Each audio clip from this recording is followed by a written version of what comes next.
Bismillahirrohmanirrohim. Assalamualaikum warahmatullahi wabarakatuh. Segala puji bagi Allah, Tuhan semesta alam, yang telah menciptakan kehidupan dan kematian sebagai ujian bagi kita, untuk melihat siapa yang paling baik amal perbuatannya.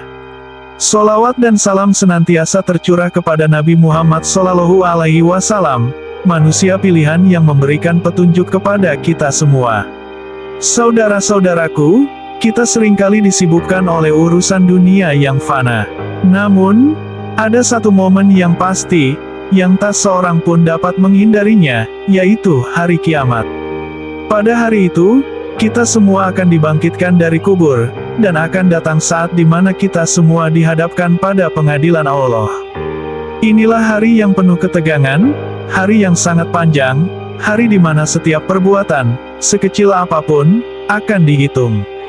Mari kita mulai kisah ini dengan gambaran tentang hari yang sangat agung dan menakutkan itu, hari pengadilan Allah di akhirat nanti. Semoga dengan mendengarkan cerita ini, hati kita semakin dekat kepadanya dan mendorong kita untuk mempersiapkan diri dengan amal-amal yang baik. Pada hari itu, ketika dunia telah hancur lebur, Allah Subhanahu wa Ta'ala memerintahkan malaikat Israfil untuk meniup sangkakala. Tiupan pertama ini adalah tanda kehancuran segala yang hidup di langit dan di bumi. Tiupan ini menghentikan segalanya, bumi terguncang, langit terbelah, gunung-gunung menjadi debu, dan tak ada lagi kehidupan yang tersisa.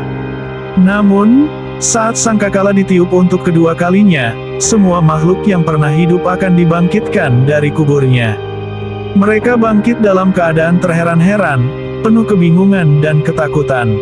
Matahari didekatkan, begitu dekat hingga membuat orang-orang merasa terpanggang. Lautan menjadi api, dan langit berubah menjadi merah menyala. Setiap jiwa dipanggil, tanpa terkecuali, dari zaman Nabi Adam hingga manusia terakhir yang pernah hidup di bumi. Saat itu, tidak ada yang bisa lari atau bersembunyi. Semua menuju satu tempat, yaitu padang mahsyar, tempat berkumpulnya seluruh umat manusia. Bayangkan sebuah padang yang begitu luas, tempat di mana tidak ada naungan kecuali naungan yang Allah berikan kepada hambanya yang terpilih. Di padang mahsyar, semua manusia menunggu giliran untuk dihisap, diperiksa amal perbuatannya. Waktu yang berjalan terasa sangat panjang. Bahkan dikatakan, satu hari di akhirat itu seperti 1000 tahun di dunia. Semua berkeringat karena panas yang luar biasa. Dan setiap orang hanya memikirkan dirinya sendiri, tanpa peduli kepada yang lain. Malaikat-malaikat berdiri tegak, menyiapkan catatan amal. Kitab catatan itu diserahkan kepada masing-masing orang. Ada yang menerima dengan tangan kanan, dan ada yang dengan tangan kiri. Bagi mereka yang menerima dengan tangan kanan, mereka akan bersukacita, karena itu adalah tanda bahwa mereka termasuk golongan yang selamat. Namun, bagi yang menerima dengan tangan kiri, wajah mereka memucat, dada mereka sesak, karena mereka tahu bahwa azab Allah menanti mereka. Di tengah suasana yang sangat tegang ini, setiap nabi dan rasul dihadirkan. Mereka diminta untuk memberi kesaksian atas umat mereka. Umat Nabi Muhammad SAW juga dipanggil, dan beliau, dengan penuh kasih sayang, akan memohonkan syafaat bagi umatnya. Betapa indahnya jika kita termasuk dalam golongan yang mendapatkan syafaat tersebut. Setelah itu, datanglah momen yang paling menegangkan, yaitu saat amal-amal ditimbang. Di hadapan timbangan yang sangat adil, tidak ada satu perbuatan pun yang luput dari catatan. Amal baik dan amal buruk akan diletakkan di atas timbangan, sekecil apapun itu.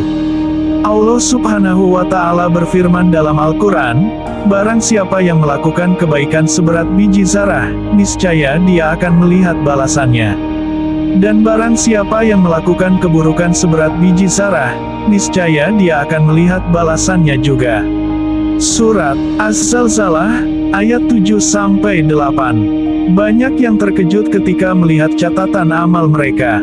Ada yang merasa amal baiknya banyak, tetapi ternyata amal buruknya lebih berat. Ada yang seumur hidupnya mengira dirinya orang baik, namun karena kezaliman terhadap sesama atau dosa yang tidak terampuni, amal buruknya menutupi semua kebaikan. Pada saat itulah penyesalan terbesar datang bagi orang-orang yang tidak menyiapkan bekal di dunia. Namun, penyesalan itu tidak lagi berguna. Saat itulah manusia benar-benar menyadari pentingnya keikhlasan dalam beramal, ketakwaan, dan menghindari dosa-dosa kecil yang sering dianggap remeh. Setelah amal ditimbang, tibalah saat hisab, yaitu penghitungan amal secara rinci. Pada tahap ini, Allah Subhanahu wa Ta'ala akan mengungkap segala perbuatan manusia, bahkan yang tersembunyi dalam hati. Tidak ada yang bisa disembunyikan, karena Allah adalah Maha Mengetahui.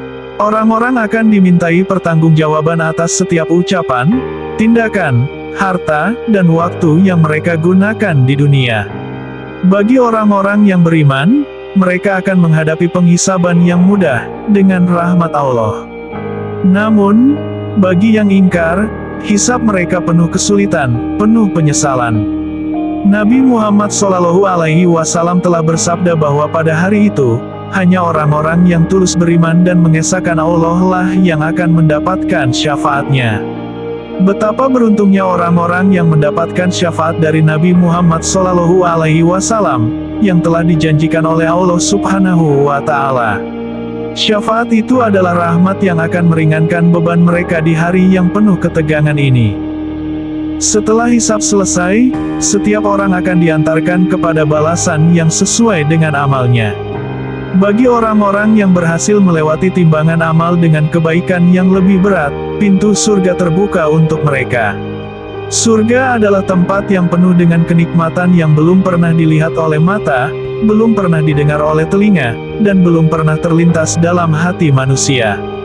Mereka akan tinggal di sana selamanya, bersama dengan orang-orang yang mereka cintai dan bersama para nabi serta orang-orang saleh. Namun, bagi mereka yang timbangan amal buruknya lebih berat, pintu neraka terbuka lebar. Neraka adalah tempat siksaan yang sangat pedih, tempat yang penuh dengan api yang tak pernah padam, dan siksa yang tak pernah berhenti. Di sanalah orang-orang yang ingkar, zalim, dan melampaui batas akan tinggal selama-lamanya. Namun, Allah Subhanahu wa Ta'ala juga memberikan pengampunan kepada hamba-hambanya yang telah bertaubat dengan tulus sebelum datangnya hari pengadilan ini. Rahmat Allah sangat luas, dan Allah lebih menyukai pengampunan daripada menyiksa hambanya. Saudara-saudaraku yang dirahmati Allah, hari pengadilan Allah di akhirat nanti adalah hari yang pasti. Semoga dengan mendengarkan cerita ini, kita semua dapat lebih mempersiapkan diri, memperbaiki amal, meningkatkan keimanan, dan selalu bertaubat kepada Allah Subhanahu wa Ta'ala. Ingatlah, dunia hanyalah tempat singgah sementara, sedangkan akhirat adalah tujuan kita yang abadi. Persiapkanlah diri dengan bekal yang cukup, yaitu iman, amal saleh, dan ketakwaan kepada Allah. Semoga kita semua termasuk dalam golongan yang mendapatkan rahmat dan syafaat di hari yang penuh pengadilan tersebut. Jika cerita ini bermanfaat, jangan lupa untuk subscribe, like, dan komen. Semoga kita selalu diberkahi Allah. Amin ya robbal alamin. Assalamualaikum warahmatullahi wabarakatuh.